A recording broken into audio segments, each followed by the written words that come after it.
During this tutorial, we will review 4.01 two-dimensional arrays.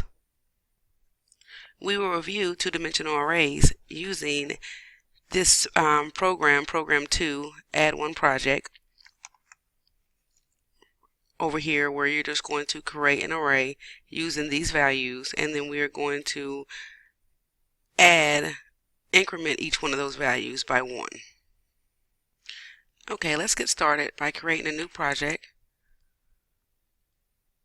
It says here it's going to be a Windows Console project, so we're going to select Windows Console.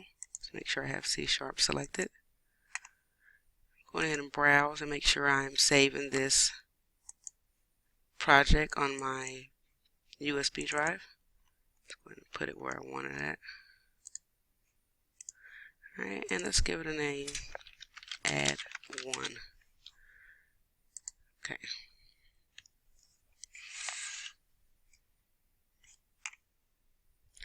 Okay, so we are going to create our array in our main method. It's going to be an array with the data type of double because we're using a decimal value. So we're going to go ahead and write double. We know that in order for the computer to know that we are creating an array, we must have the brackets. We are creating a multi-dimensional array, so we need to ensure we include the comma. We're going to name this array. We'll give it just the name array values, right?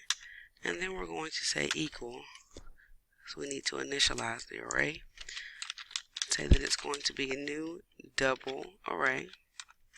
And we need to go ahead and give it some values.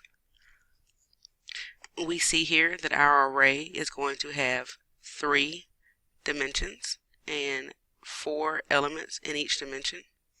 So we're going to go ahead and get our curly braces here for our first values of our dimension. Okay. So we're going to say this one is going to be 1.2, then 5.7, then 9.4, then 3.3. Alright, that's for the first one. Let me see if I can make this a little bit smaller. There we go. There's the first one. So now, come over here a little bit so you see what I'm doing. Let's get the second row, which is going to be 7.5, and 3.2, and 6.7, and 8.1. Alright, that's in for that one, and you see how my little arrows are going away after we complete the dimension, fill out all the elements in it. And then we're going to do our last one, which would be 6.1, 2.5, 4.7, and 8.2. And we need our semicolon. So now we have just created our array. We fulfilled part 1 of our assignment. The next part says, hey, let's print out the array and add 1 to each one of the values. Now before we add 1, let's make sure that we can appropriately print out what our array values are. So in order for us to do that, we definitely need to use a for loop that will allow us to run through the array. So there are a couple of for loops you can use. You can just use the regular for, or you can actually use a for each. For each loops are specific to arrays, and they are loops that are made just for arrays. So I'm just going to show you how you can do this using a for each loop. Of course, you need the keyword for each. Go ahead and type that in, and then you need a condition. So what we're pretty much saying, we know that every element in this array is a double value. So what we can say is, for each double value, right? I've given it a data type of, I've created a variable of the double data type, and I've named that variable val. So I'm pretty much saying for each val, and I know it's of the double data type, in this array, and the array is called values, right? So that means for each one of these double values in this array, I want to do something. What is it that I want to do? I want to output each one of these values. So we are very familiar with outputting text with using the console.writeLine.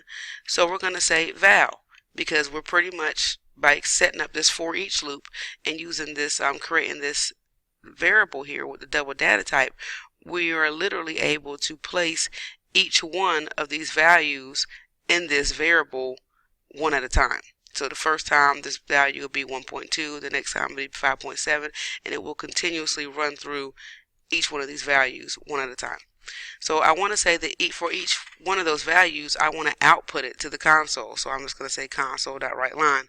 Now, of course, well, it's not giving me an error, but you should just come to stay in the practice of converting your numeric values to strings whenever possible, just so that if you have errors, you know why. So I'm just going to put .toString and convert it, but it wasn't giving me an error without it. Also, before I hit enter and display the values, I want to write console.readKey, so that way I know the computer should, so the computer knows to wait on me before it just clears the screen. So let's go ahead and hit F5 and run our program, and we'll see here our numbers outputted, 1.257, all the way down. All right. So the next part says we need to increment these values by 1. So of course you can do things in various ways, but I'm just going to show you one way that I would do it. I would have, double value, another variable that I would create that would hold my new value after I increment it by 1.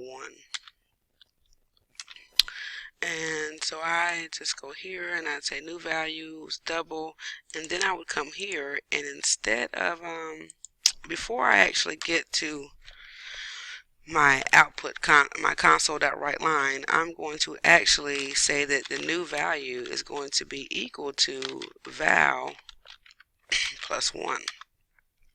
And then all I would do here is, of course, instead of outputting val, I would output new value. For me, that would be just as simple to fix as any. And once you run it, you can see here that the values have indeed changed to their appropriate values. And so that is all for Program 2, AddOne project.